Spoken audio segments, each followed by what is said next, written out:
Hello everyone, मैं नवदीप कौर और आज मैं जिस टॉपिक पे बात करने वाली हूँ ये टॉपिक आपको आपके अगर आप फॉरएवर बिजनेस से हैं या नेटवर्क मार्केटिंग बिजनेस से हैं तो आपके अंदर एक लीडरशिप क्वालिटी को इनहेंस करता है, आपकी टीम बिल्ड करने में भी आपको मदद करेगा।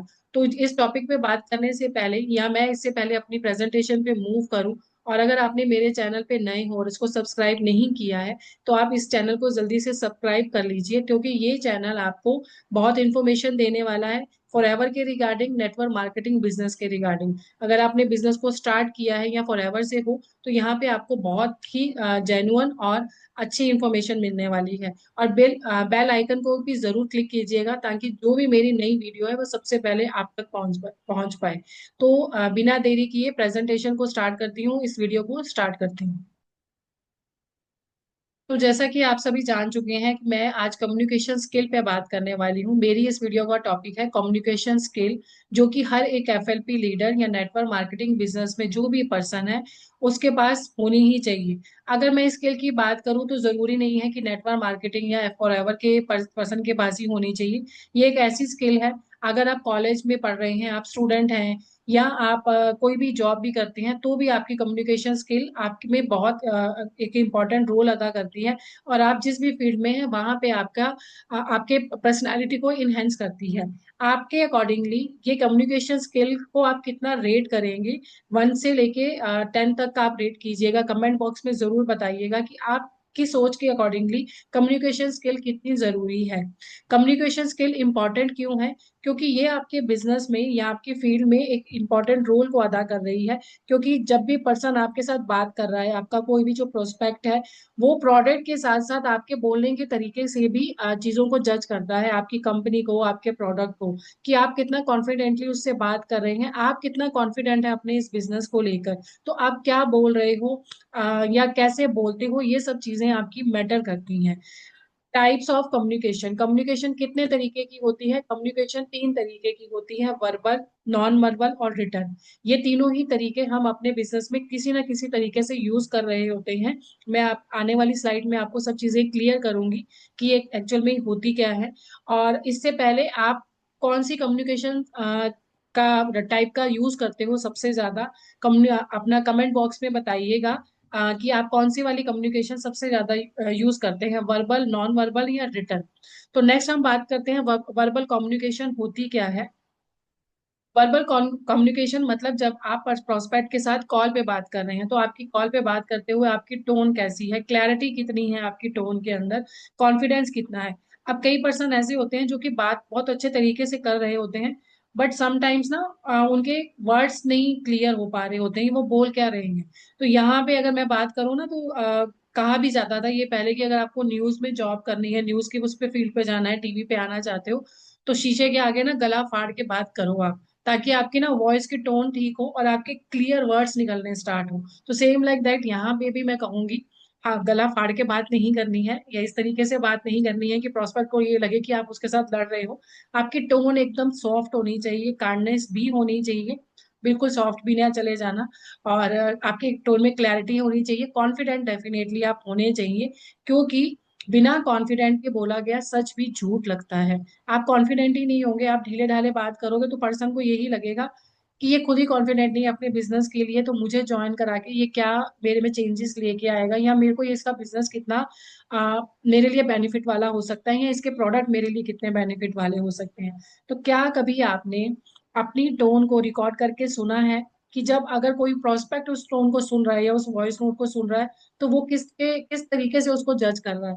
तो डेफिनेटली ये करिएगा जरूर, अपनी वॉइस को एक बार रिकॉर्ड करिएगा कि आप सामने वाले पर्सन से रिकॉर्ड मतलब बात कर रहे हैं अपने बिजनेस के रिगार्डिंग, तो किस तरीके से बात कर रहे हैं और वो उसको आपको कैसे जज करता है।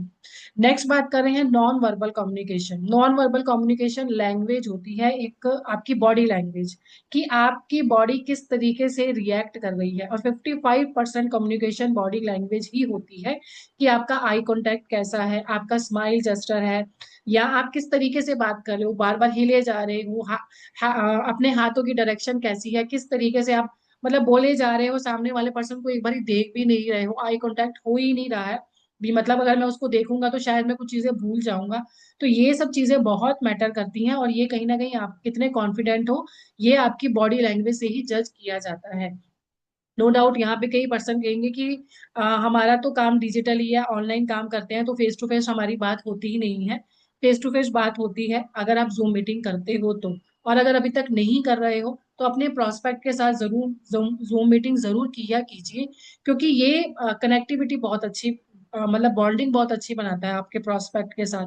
और आप भी जज कर पाते हो कि सामने वाला प्रोस्पेक्ट कितना सीरियस है, कितना आपकी बातों को अच्छे से सुन रहा है। क्योंकि कॉल पे आप बात कर रहे हो सकता है कि वो कहीं काम पे बिजी है, आपकी बात को बस जो सुने जा रहा है, रिएक्शन कोई अच्छा नहीं आ रहा है, या वो उसको समझ ही नहीं आ रही है बात। बट जब आप जूम पे कनेक्ट होते हो तो आपको पता है कि ऑन द स्क्रीन उसका कैमरा ऑन है, आप देख रहे हो, और वो आपको देख रहा है, और जज कर पा रहे हो आप दूसरे को, और आपको ये भी समझ में आ रहा है कि वो आपकी बात को कितना सीरियसली सुन पा रहा है। तो ये कम्युनिकेशन भी बहुत मैटर करती है, अगर आप ऑनलाइन बिजनेस भी कर रहे हो तो भी। नेक्स्ट है रिटर्न कम्युनिकेशन। रिटर्न कम्युनिकेशन से ही हमारी एक तरीके से प्रोस्पेक्ट के साथ बात स्टार्ट होती है, क्योंकि सबसे पहले हमारा व्हाट्सएप पे मैसेज ही जाता है। हम मैसेज के थ्रू कर रहे हैं, अब मैसेज आपका कितना क्लियर है, कितना आपके मैसेज में क्लैरिटी है, कॉल टू एक्शन कैसे है, और कितना पॉजिटिव टोन में आपका वो मैसेज जा रहा है, ये डिपेंड करता है। आपने कभी अपने व्हाट्सएप के मैसेज से किसी पर्सन को क्लोज किया है, या कोई अपने प्रोडक्ट की सेलिंग कर पाए हो? ये एक चीज इसको जरूर देखिएगा आप कि आपके कम आपका जो टेक्स्ट मैसेज है वो पर्सन के पास किस तरीके से जा रहा है, क्योंकि आज के टाइम पे हर एक पर्सन डिजिटली अपने बिजनेस को कर रहा है, ऑनलाइन कर रहा है। और कहीं ना कहीं हमारी बातचीत रिटर्न टेक्स्ट से ही स्टार्ट होती है। तो आपके रिटर्न टेक्स्ट में क्लैरिटी और कॉल टू एक्शन डेफिनेटली होना चाहिए। नेक्स्ट है कि लिसनिंग इज पावर। हाँ, आपको अपने प्रोस्पेक्ट से बात करनी है, आपको अपने प्रोस्पेक्ट को अपना, नो डाउट आपका बिजनेस बहुत अच्छा है, आपके प्रोडक्ट बहुत अच्छे हैं, यहाँ पे मैं फॉरएवर की बात कर रही हूँ। बट जब तक आप सामने वाले पर्सन को सुनोगे नहीं, उसे समझोगे नहीं, तो कम्युनिकेशन आपकी अच्छे से नहीं हो पाएगी। क्योंकि कम्युनिकेशन का 50% पार्ट होता है आपको सामने वाले को सुनना। जब तक आप उसे सुन ही नहीं रहे हो, उसकी चीजों को समझ ही नहीं रहे हो, आप उसको बेस्ट सोल्यूशन नहीं दे पाओगे। हो सकता है वो बिजनेस को आगे चल के बहुत अच्छे तरीके से कर पाए, बट आपने उसकी प्रॉब्लम को सुना ही नहीं है, समझा ही नहीं है, आप उसको सही ट्रैक नहीं दे पाओगे। तो 50% काम होता है आपको अपने पर्सन को सुनना होता है। और यहाँ पे हम कई लोग ना कुछ मिस्टेक कर भी रहे होते हैं। स्टार्टिंग में मुझसे भी ये मिस्टेक हुई थी। जब मैंने इस पे काम करना स्टार्ट किया तो मुझे समझ में आया कि ये मैं बहुत बड़ी, मतलब एक ब्लेंडर मिस्टेक हो रही थी ये मेरे से, जो कि है कॉमन मिस्टेक जो कि हमारी कम्युनिकेशन में होती है, इंटरप्ट करना। कि पर्सन हमसे बात कर रहा है, हम बीच में ही उसे काट देते हैं, वो अपनी बात को पूरा नहीं कर पा रहा है, हमें पता है हमारा बिजनेस अच्छा है, हमारे प्रोडक्ट अच्छे हैं, हमें ये होता है कि मैं बट फटाफट इससे बात करूं और क्लोजिंग करा दूं, या अपने प्रोडक्ट की डिटेलिंग करा दूं, तो हम उसकी बात को अच्छे से सुनते ही नहीं है। या कहीं ना कहीं हम नेगेटिव वर्ड्स भी यूज करते हैं, जिससे सामने वाले पर्सन को ये लगता है कि ये पर्सन बहुत ज्यादा नेगेटिव है, और अगर पॉजिटिव है तो सिर्फ अपनी ही चीजों को लेके पॉजिटिव है, मेरी कुछ चीजों को लेके ये पॉजिटिव नहीं है। ओवर टॉकिंग करते हैं। नो डाउट आपका बिजनेस बहुत अच्छा है, आपके प्रोडक्ट माइंड ब्लोइंग है, बट आप कभी कभी इस चक्कर में इतना ज्यादा ओवर कॉन्फिडेंट हो जाते हो, इतना ज्यादा बोल देते हो, तो आपका वो कहीं ना कहीं ओवर टॉकिंग में आ जाता है कि आप सामने वाले को सुन ही नहीं रहे हो, बस अपना ही बताए जा रहे हो, अपना ही बोली जा रहे हो। तो ये सब चीजें बहुत मैटर करती हैं, ये कॉमन मिस्टेक है, कहीं ना कहीं स्टार्टिंग में हो भी रही होती हैं, बट हमारा कहीं ध्यान नहीं जाता है। तो डेफिनेटली इन सब चीजों पे जरूर ध्यान दीजिएगा कि कहीं आप ये मिस्टेक तो नहीं कर रहे हैं। नेक्स्ट है कोर एफएलपी कम्युनिकेशन स्किल। अब एफएलपी में, या आप किसी भी नेटवर्क मार्केटिंग बिजनेस में है, तो हम कहीं ना कहीं इन सब चीजों को यूज कर रहे हैं। इसी तरीके से हमारी कई पर्सन के साथ बातचीत हो रही है। पहला है हमारा प्रोडक्ट प्रेजेंटेशन। अगर आप यूट्यूब पे कंटेंट डाल रहे हैं, या आप किसी पर्सन को अपना प्रेजेंटेशन के थ्रू प्रोडक्ट के बारे में डिटेल में बता रहे हैं, तो आपका प्रेजेंटेशन एकदम क्लियर होनी चाहिए, शॉर्ट होनी चाहिए, और बेनिफिट ड्राइवन होनी चाहिए, कि उस पर्सन को क्लैरिटी मिल पाए कि ये प्रोडक्ट की क्या बेनिफिट है, और उसके लिए वो क्यों जरूरी है। वन टू वन कन्वर्सेशन, मतलब अगर आप जूम पे बात कर रहे हो तो ये करनी बहुत जरूरी है, ये टिप है आपके लिए। अगर नहीं कर रहे हो तो डेफिनेटली करना स्टार्ट कीजिए, क्योंकि इससे ना पर्सनल कनेक्शन होता है। सॉफ्ट टोन में बात किया कीजिए, और पता चलता है कि आपको सामने वाला पर्सन कितना आ, कितना ज्यादा आपके बिजनेस को लेके जेन्युइन है, और कितना ज्यादा इंटरेस्टेड है आपके बिजनेस के लिए या प्रोडक्ट के लिए। Team motivation. जब आप आपकी टीम है, अगर आप अपनी टीम के साथ कुछ अपना आपके सेशंस होते हैं, या अगर आप आपकी टीम नहीं है तो जो भी आपकी अपलाइन होगी, आप उनकी टीम के साथ हो तो डेफिनेटली आपके कुछ ना कुछ अलग से टीम के सेशंस होते होंगे। वहां पे आपको पॉजिटिव वर्ड्स यूज करने हैं, एनर्जी क्योंकि ट्रांसफर होती है आपकी वहां से, क्योंकि आप जिस तरीके से बात करोगे सामने वाला पर्सन भी उसी तरीके से बात करेगा। आप अपने बिजनेस को लेके या अपनी चीजों को लेके जितने पॉजिटिव हो, उसी तरीके से आपकी एनर्जी भी ट्रांसफर होती है आपकी टीम के साथ। ऑब्जेक्शन हैंडलिंग डेफिनेटली हर किसी के पास आती है। ऑब्जेक्शन हैंडलिंग करते समय आपको किस तरीके से बात करनी है, आपको कामली बात करनी है, इम्पैथेटिक होने चाहिए और फैक्ट फीलिंग होने चाहिए। आपकी जितनी भी कम्युनिकेशन है वो फैक्ट के अकॉर्डिंगली होनी चाहिए। अपनी तरफ से कोई भी ऐसी बात नहीं रखनी चाहिए आपको। जो भी चीजें हैं वो कंपनी की पॉलिसी के अकॉर्डिंगली होनी चाहिए, जेन्युइन होनी चाहिए, ताकि ना आपको कुछ प्रॉब्लम क्रिएट हो आगे चल के, ना सामने प्रोस्पेक्ट को कोई प्रॉब्लम क्रिएट हो। फॉलोअप मैसेजेस कैसे होने चाहिए? एकदम शॉर्ट, क्रिप्स और कॉल टू एक्शन। मतलब कि आपने शॉर्ट नोट में, सपोज किसी पर्सन ने आपका वेबिनार देखा है, आपका शोकेस देखा है, तो उसके बाद आपका मैसेजेस ऐसा जाना चाहिए कि उसको क्लियरिटी मिले कि अब मुझे इस प्रेजेंटेशन या जो भी मैंने अपना वेबिनार देखा है उसके बारे में बताना है कि वो कैसा था। अब मेरा एक्शन क्या है आगे, मैं करना चाह रहा हूँ, नहीं करना चाहता हूँ, या प्रोडक्ट परचेज करना चाहता हूँ या नहीं करना चाहता हूँ। तो कॉल टू एक्शन होना चाहिए, क्योंकि आफ्टर ऑल आपका भी टाइम बिजी है और आपका टाइम भी प्रीशियस है और सामने वाले का टाइम भी प्रीशियस है, तो आपके मैसेजेस इस तरीके से होने चाहिए। नेक्स्ट बात करते हैं, वॉइस टोन कैसी होनी चाहिए। अगर सपोज आप वाइट वॉइस नोट्स शेयर करते हो, ये करने भी चाहिए, क्योंकि इसका एक बेनिफिट यही बताऊंगी कि समटाइम्स क्या होता है ना, आपने अगर रिटर्न मैसेज किया है तो फोन के ना नोटिफिकेशन में आ जाता है और पर्सन वहां से पढ़ लेता है कि इस पर्सन ने मुझे क्या मैसेज किया है। हो सकता है आपने उसको अपना वेबिनार शेयर किया और उसके बारे में ही आप पूछ रहे हो, और उसने वॉइस अपना नोटिफिकेशन में आपका मैसेज पढ़ लिया है, पर डायरेक्टली व्हाट्सएप पे जाके आपके मैसेज को नोट नहीं पढ़ा नहीं है। तो आपको यही लगेगा कि मेरा मैसेज अभी तक उसने पढ़ा ही नहीं है, पता नहीं क्या प्रॉब्लम है, आप उससे शायद कन्वर्सेशन कर ही ना पाओ।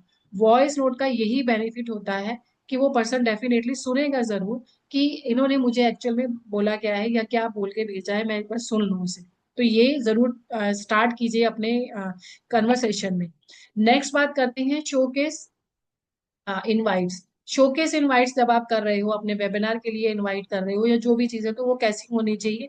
फर्स्ट ऑफ ऑल पहले उसमें हुक होनी चाहिए, क्यूरियोसिटी होनी चाहिए और बेनिफिट के साथ होनी चाहिए, कि पर्सन को कहीं ये लगे कि अगर बाई चांस ये चीज मेरे से छूट जाती है तो मेरा क्या नुकसान हो सकता है और ये मेरे लिए कितनी इंपॉर्टेंट है इस वर्कशॉप को अटेंड करना। क्लोजिंग कॉल स्क्रिप्ट कैसी होनी चाहिए आपकी? एकदम क्लियर नीड होनी चाहिए, लिमिटेड टाइम ऑफर के साथ होनी चाहिए, कि अगर आप बिजनेस स्टार्ट कर रहे हो या अगर आपने प्रोडक्ट को परचेज करना है तो आपको क्या लगता है आप कब तक कर पाओगे, कौन सी डेट है, मतलब एक डेट भी उनसे लेनी चाहिए कि आप कब तक कर सकते हो। नो डाउट आपको उनको बिल्कुल फोर्स नहीं करना है, बट एटलीस्ट आपको भी क्लियर होना कि ये पर्सन कितना जेन्युइन है और कब तक कर लेगा अपने बिजनेस को स्टार्ट। नेक्स्ट बात करते हैं welcome messages for new joiners. जब आप अपनी टीम के अंदर न्यू ज्वाइनर्स को आप एक तरीके से वेलकम करते हो, तो एक वार्म वेलकम होना चाहिए, क्लैरिटी के साथ और गाइडेंस के साथ होना चाहिए, कि उसको भी क्लियर है कि ये मैसेज के थ्रू कि ये टीम है या ये पर्सन है मुझे कितना सपोर्ट करने वाला है मेरे बिजनेस में। फीडबैक टेकिंग फ्रॉम टीम या प्रोस्पेक्ट। जब आप अपने पर्सन के साथ जूम पे बात कर रहे हो या किसी भी तरीके से आपने कॉल पे बात करी है, या जो भी आपका वे है बात करने का, मैं मोस्टली ज्यादातर जूम पे ही कनेक्ट करती हूँ पर्सन को। और मेरे प्रोस्पेक्ट के साथ जब मेरा ये मीटिंग अब खत्म होती है, तो मैं उनसे फीडबैक के लिए डेफिनेटली बोलती हूँ और मुझे फीडबैक भी देते हैं वो। ये आपको क्लैरिटी देता है कि सामने वाले पर्सन ने आपकी बात को कितने अच्छे तरीके से सुना है, कितने अच्छे तरीके से समझा है, और उसी के अकॉर्डिंगली वो फीडबैक देता है। और कहीं ना कहीं ये आपके लिए एक रिकॉर्ड भी रहेगा कि आप अगर किसी के साथ मीटिंग कर रहे हो तो आप किस तरीके से कम्युनिकेशन कर रहे हो, कि पर्सन को आप क्लैरिटी दे पा रहे हो। तो ये ओपन एंडेड आपको ये सब चीजें करनी चाहिए, जरूर करना चाहिए, फीडबैक आपका होना चाहिए जरूर। नेक्स्ट है आपके लिए कि communication and personal branding. Communication से ही आपकी पर्सनल ब्रांडिंग होती है। कहा जाता है ना कि first impression is last impression. तो अभी तो आप पर्सन के साथ फेस टू फेस मिल नहीं रहे हो, तो आपकी कम्युनिकेशन ही आपका एक लास्ट इंप्रेशन छोड़ता है पर्सन पे। हो सकता है वो अभी आपसे बात नहीं कर पा रहा है, किसी चीज में फंसा हुआ है, लाइफ में कुछ और प्रॉब्लम चल रही है, बट आपने जब उससे बहुत अच्छे तरीके से क्लैरिटी के साथ एक वार्म मतलब काइंडनेस के साथ बात करते हो, तो वो आपको अच्छा मानता है, आपको एक जेन्युइन पर्सन मानता है, जेंटलमैन मानता है, और आपके साथ कनेक्शन आने वाले टाइम में जरूर करता है। तो जो आप बोलते हैं वैसे ही लोग आपको याद भी रखते हैं कि इस पर्सन के साथ मेरी क्या कैसे बातचीत हुई। आपका सिग्नेचर जो स्टाइल है उसको बनाना स्टार्ट कीजिए। अगर आप अपने इस बिजनेस को स्टार्ट कर चुके हैं तो आपका एक अपना एक सिग्नेचर, एक ना बात करने का एक तरीका होना चाहिए। आपका यूनिक कम्युनिकेशन स्टाइल क्या है? सॉफ्ट है, एनर्जेटिक है, या प्रैक्टिकल है? कमेंट बॉक्स में बताइएगा। आपका जो बात करने का तरीका है या सिग्नेचर स्टाइल किस तरीके से है। नेक्स्ट है आपका कि कम्युनिकेशन इन कॉन्फ्लिक्ट, डिसएग्रीमेंट में भी रिस्पेक्टफुल रहना चाहिए। ये लीडरशिप की क्वालिटी होती है। अगर आपने अपने लीडर को कहीं देखा होगा, या आप कहीं पे भी किसी मीटिंग वीटिंग में गए हैं, लीडर्स किस तरीके से बात कर रहे हैं, कभी इस चीजों को चेक कीजिएगा। अगर कोई पर्सन उनके साथ में डिसएग्रीमेंट करता है, कुछ कुछ नोकझोंक भी हो जाती है, तो बड़े काम तरीके से वो बात करते हैं और अपनी बात को बहुत अच्छे तरीके से रख पाते हैं, सामने वाले पर्सन को बहुत अच्छे तरीके से समझा भी पाते हैं। ये एक लीडरशिप की क्वालिटी होती है कि ये नहीं कि वो गुस्से में बात कर रहा है तो मैं तो उससे ज्यादा मतलब अच्छा बिजनेस भी कर रहा हूँ, सब चीजें कर रहा हूँ, तो मैं उसके साथ जरूर मैं भी इसी तरीके से बात करूंगा। और इसके अलावा रोज थोड़ा थोड़ा प्रैक्टिस करो मिरर के सामने कि आप किस तरीके से बात कर रहे हो, कि प्रोस्पेक्ट के सामने जब आप बात कर रहे हो तो कैसे आपकी बात जा रही है। जो आप बोलते हो वो आपकी टीम में डुप्लीकेट होता है। जिस तरीके से आप बात करोगे आपकी टीम भी उसी तरीके से आपके साथ बात करेगी, या आपकी एनर्जी कहीं ना कहीं वहां पे ट्रांसफर होती है। नेक्स्ट आपकी चेकलिस्ट है कि आपके लिए कि आप अपनी कम्युनिकेशन से पहले इन सब चीजों को चेक कीजिएगा। पहला है क्लियर मैसेज होना चाहिए, टोन आपकी राइट होनी चाहिए, ऑडियंस अंडरस्टैंडिंग होनी चाहिए, आपके मैसेजेस ऐसे होने चाहिए, आपकी कम्युनिकेशन ऐसे होनी चाहिए कि उसको समझ में आ रही है। आप कुछ ऐसे वर्ड्स यूज नहीं कर रहे हो कि वो पता ही नहीं चल रहा है उसको कि इसका क्या मीनिंग है, ये मुझसे क्या कहना चाहता है। नॉर्मली लैंग्वेज में बात करो, अंडरस्टैंडिंग आपके वर्ड्स होने चाहिए। नेक्स्ट बात कर रहे हैं कौन से डिजिटल टूल के को यूज करते हैं। जूम का यूज करते हैं, व्हाट्सएप का, कैनवा का, गूगल फॉर्म, और ये टूल आपको बहुत ही स्मार्टर कम्युनिकेटर बनाते हैं। अभी तक अगर इन टूल को डेफिनेटली आप कर भी रहे होगे, काफी सारे टूल इसमें से यूज नहीं कर रहे हैं, तो इनको टूल को यूज करना स्टार्ट कीजिए, ये आपके लिए बहुत बेनिफिट हो सकता है। नेक्स्ट बात कर रहे हैं, फाइनल टिप आपको देना चाहती हूँ कि कम्युनिकेशन आपकी कैसी है, क्लैरिटी, ऑनेस्टी, एम्पैथी और कॉन्फिडेंस के साथ होनी चाहिए। ये ही आपकी एक वॉइस है जो कि आपको एक लीडर बनाती है, ताकि आप एक कॉन्फिडेंट फील खुद भी करो और सामने वाले को भी फील करा पाओ। ये आपके लिए फाइनल टिप है। और एक्शन प्लान क्या है, आप सब चीजें मैंने आपको क्लियर कर दी हैं, अब आपको करना क्या है, आपके लिए एक्शन प्लान क्या है। डेली अपनी वॉइस को रिकॉर्ड कीजिए, सुनिए, समझिए, या फिर अगर आप प्रोस्पेक्ट पे बात कर रहे हैं तो उसके साथ के साथ रिकॉर्डिंग कीजिए और बाद में उसे सुनिए एक एज अ प्रोस्पेक्ट कि आपका वो बात का वे क्या जा रहा है, सामने वाला पर्सन को कितना समझ में आ रहा है, ताकि आपको क्लैरिटी मिल पाए। और डे बाय डे जब तक आप अपनी कम्युनिकेशन पे प्रैक्टिस नहीं करोगे, आप में क्लैरिटी नहीं आएगी। ये चीज आपकी प्रैक्टिस से ही आती है, और यहाँ पे कोई स्क्रिप्ट नहीं है जो आपको पकड़ा दी जाए और आप उस तरीके से करने लग जाओ। आपके पास एक यही ऑप्शन है कि आप इन सब चीजों को रिकॉर्ड करना स्टार्ट कीजिए, ताकि आप क्लैरिटी ले पाओ, अपनी कम्युनिकेशन स्किल को और अच्छे से इनहेंस कर पाओ। एंड लास्ट आप सभी का थैंक यू कि आपने मेरी वीडियो को लास्ट तक देखा। आई होप मैं आपको एक अच्छी इन्फॉर्मेशन शेयर कर पाई हूँ। अगर आपका कोई भी क्वेरी है या कोई क्वेश्चन है तो आप डेफिनेटली कमेंट बॉक्स में भी डाल सकते हैं, या मैं आपको अपना कॉन्टैक्ट नंबर शेयर कर रही हूँ, अपना इंस्टाग्राम हैंडल शेयर कर रही हूँ, आप मुझसे यहाँ पे भी बात कर सकते हैं। बाकी कुछ लिंक अपने मैं डिस्क्रिप्शन शेयर पे भी शेयर करूंगी, आप वहां से भी चेकआउट कर सकते हैं। तो मिलते हैं अपनी नेक्स्ट वीडियो में, तब तक के लिए स्टे हेल्दी, स्टे हैप्पी।